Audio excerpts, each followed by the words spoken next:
What's good, everybody? Just wanted to go live. Breaking fantasy news. We just had the Davante Adams trade. He got traded to Las Vegas, signed a massive contract with him. The full details of the trade are yet to come out, but his contract details have at least the initial number 5 years, $141.25 million. Absolute huge deal, 82.25 average value. Checking here to see if we're getting the final details. But they're saying that's for two prime picks. Gotta think it's the Raiders' number 22 overall pick, their first round pick this year, maybe their second. Could be a third or a fourth, though. Who knows what prime means? And a player. I don't know if that player is going to be a Darren Waller, or Hunter Renfrow, or somebody way down the line. Will be very interesting to see.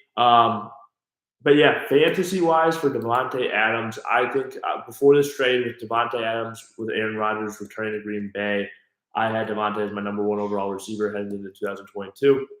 Now, I probably slide him down to number 5 overall, maybe even number 4. I still think he's going to be a stud, and he has the connection, obviously, with Derrick Carr from college.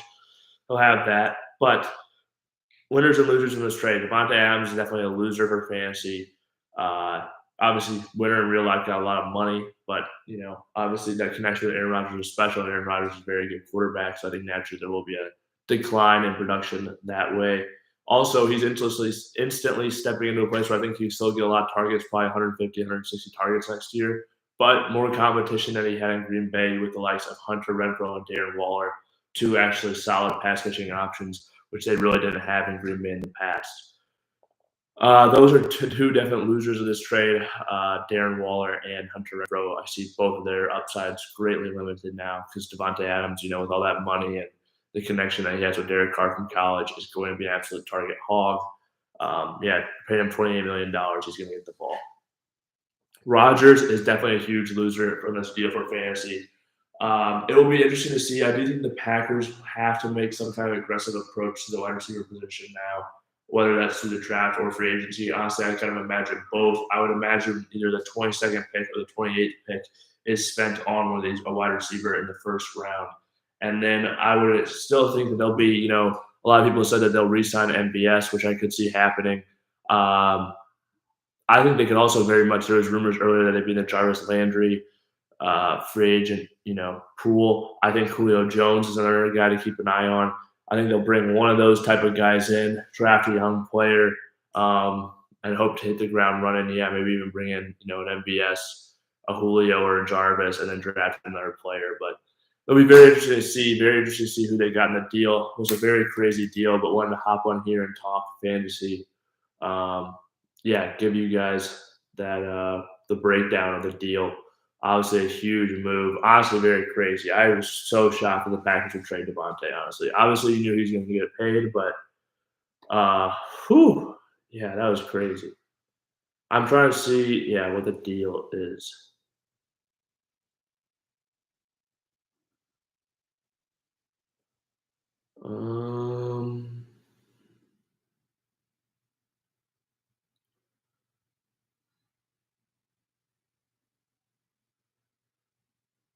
They still haven't said what the picks are that they could get. Alan Lazard, though, huge winner. I'll say that for Green Bay. He is there. He got a second-round tender. Whether they re-sign MVS or not, Alan Lazard looks to be, a major factor no matter what they do at receiver rest of the way, just with the way the depth chart is shaking up, unless they, create significant resources towards that position. He's the only one with established connection with Rodgers. Obviously, Randall Cobb as well, but in this stage of his career, who knows how much run he's going to get. We haven't had any other news break yet.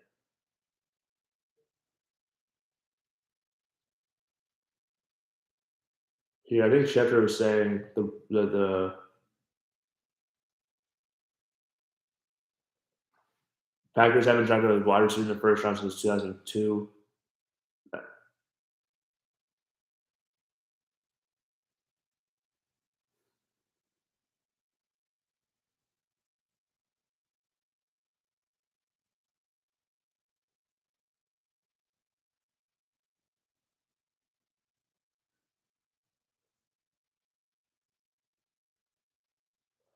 Okay, I'm gonna hop off, but yeah, wanted to give you guys that breakdown. I still haven't broken what the actual trade details are on that end, but I broke down the fantasy implications, and I imagine Green Bay will add some kind of receiver here in the coming days.